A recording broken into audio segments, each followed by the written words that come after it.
You used to hang with the Ops. Lil Mo Gray, Shorty them never been in my crib. Man, you used to hang with the Ops, man. Stop it, man. Look, they stay downstairs. You used to live upstairs.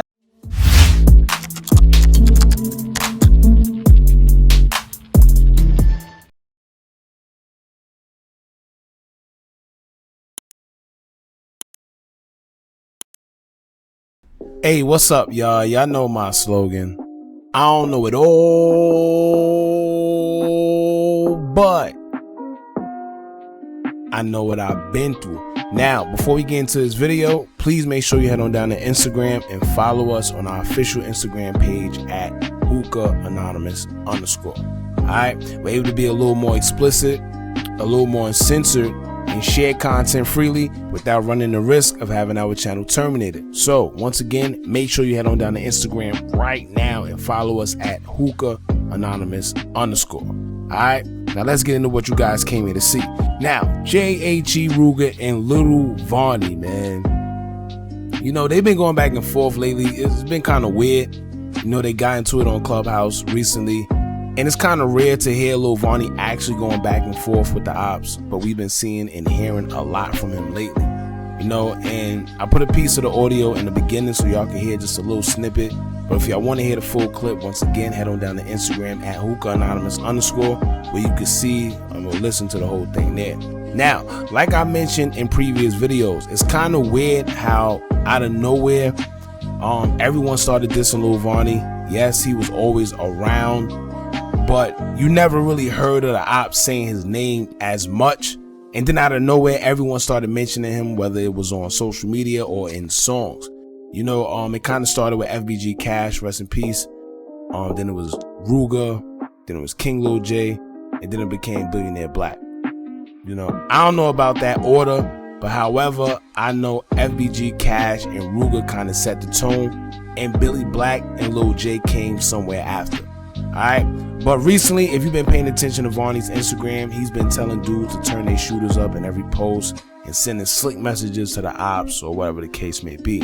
So, let's talk about this whole Clubhouse audio thing and him and Rooga going back and forth. Now, it starts off with Lil Varney pretty much saying that Rooga and them been overly gangster on Clubhouse, acting, and just social media, period. Then you can hear Rooga telling Varney that he been trying to kick it with the Opps, saying they be D-sucking the Opps on Clubhouse, call Varney goofy, and you know the whole 9 yards. I know how it be on Clubhouse.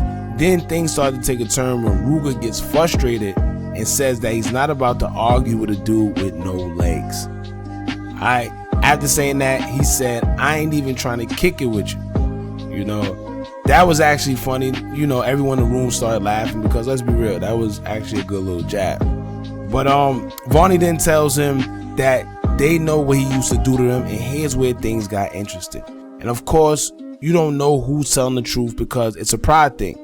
Rooga states that Lil Varney seen them at one point in time and he ain't even do nothing. And Varney says in return that he never ever seen them, and he put that on Lil Mo grave. Now, for one, not trying to be funny or anything, but what is Varney really gonna do if he's seen a bunch of guys, you know, his Opps or whatever, and he's in a wheelchair? You know, like I said, not trying to be funny or nothing. I know that his reputation is already known for his past, but it's been, you know, but he's in a wheelchair. You know, he definitely has to keep that thing on him at all times. I'm not saying it's not possible, but I'm just saying it's, you know, it's, I don't know, man. You got to have guys around you a lot, you know, but once again, his reputation exceeds him and he got guys around him to do certain things. We know that. So it just is what it is. But as far as the comment, like I stated, even if Varney did see them and didn't do nothing, he's not going to admit it. Let's be real. But on the flip side, who's to say that Rooga ain't lying himself? You know, who's to say that he's actually telling the truth about seeing Varney anyway? You know, none of us was there. We don't know. We got to go for their merit. And of course, Varney's going to say he didn't see him. And Rooga going to say, yes, you did. Now, here's where things got interesting. Rooga merged it on his son and said that Varney actually used to hang with the Opps by having the Opps in his house. You know, his crib or whatever the case may be. Now, of course, Varney denied that because who's going to really admit something like that? Like, yo, yeah, I used to hang with the Opps, but so, no, it don't ever go like that.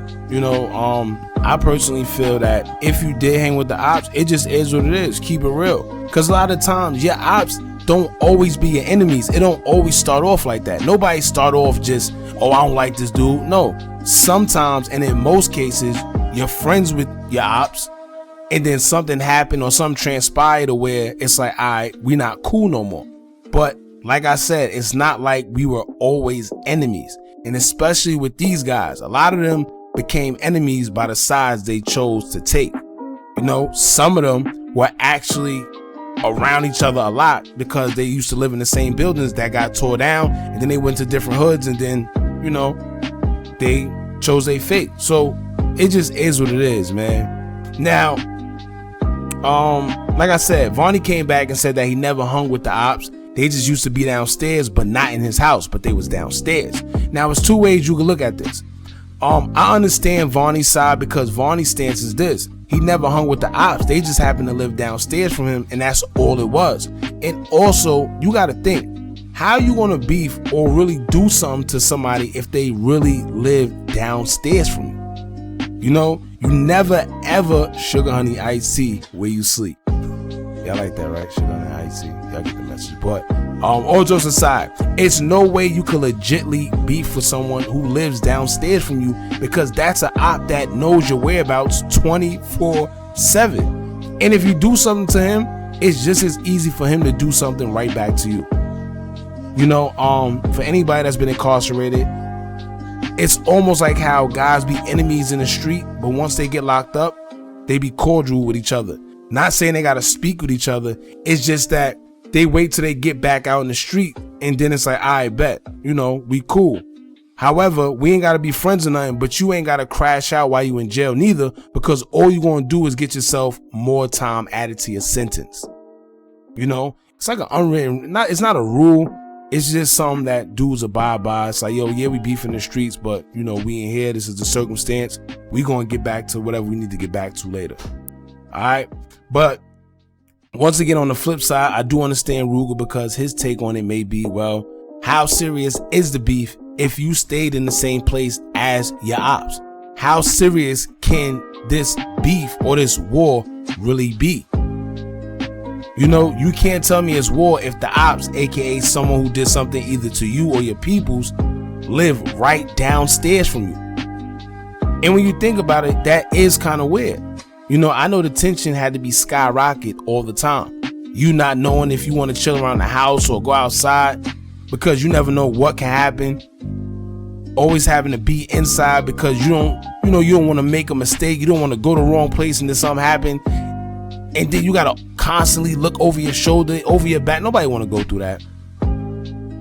You know, so like I said, it's all about how you look at it. Rooga got a point, but Varney got a point as well. That's just, you know, my personal opinion. Now, the magic question is, who is this op that Rooga is referring to? You know, who was the op that was hanging with Varney or living downstairs, whatever the case may be? Who is it? Was it Duck? Was it Cash? Young, Dutchy, Billy Black? Who? You know, he never really specified. I guess he didn't want to say too much names or say too much period, but it just is what it is, you know. And what some of you fans got to realize, a lot of these guys really know each other. You know, a lot of people got the perception that they don't know each other, they just ops because of this. Nah, these guys really know each other. I know y'all see them as ops and think that they just trying to kill each other, but it wasn't always like that. A lot of these guys lived around each other at one point in time. A lot of them hung around each other at one point in time, went to school. A lot of their parents actually know each other. It wasn't always war, but the thing is, you know, the parents can't control what goes on in the street. They can't. So this is why when stories like this come out, it's not surprising to me that, you know, maybe he was hanging around the op at one point in time, or maybe the op was around him, or he lived downstairs. From the outside looking in, it may be strange to you know, the fans or whatever the case may be, but these guys know about one another, you know, one way or another. And I'm sure it's a lot of other secrets or inside situations that happen that we may not know about, because let's be real, you got some guys that get on the internet and might want to talk about this, that. That's the only way we gonna find out. You know, when dudes play the internet games. But then you got some dudes that, you know, they solid. They like, nah, I'm not putting none of my business. I'm not putting the Opps business out there. When I see him, I see him. Simple. So in certain situations, we just, matter of fact, perfect example, just like the Tay Capone story he just did when he admitted that he almost lost his life, but 051 Melly gave him a pass. You know? So that's another story that a lot of people didn't know, and you wouldn't know unless he told us. You wouldn't know unless Melly told us. Or the other dude. So like I said, none of these stories are far-fetched, man. It just is what it is. And yeah, y'all jump in the comments. Y'all let me know who do y'all think the op was that was hanging with Lil Varney or living downstairs. And does that make him any less or, you know, than what he say is? Who knows? Y'all jump in the comments. Just let me know how you feel overall, man. Don't forget to like, comment, share, and subscribe. Hit that bell so you're notified every time we drop new content. And remember, as long as you keep on watching, I'm gonna keep on dropping. And I'm out.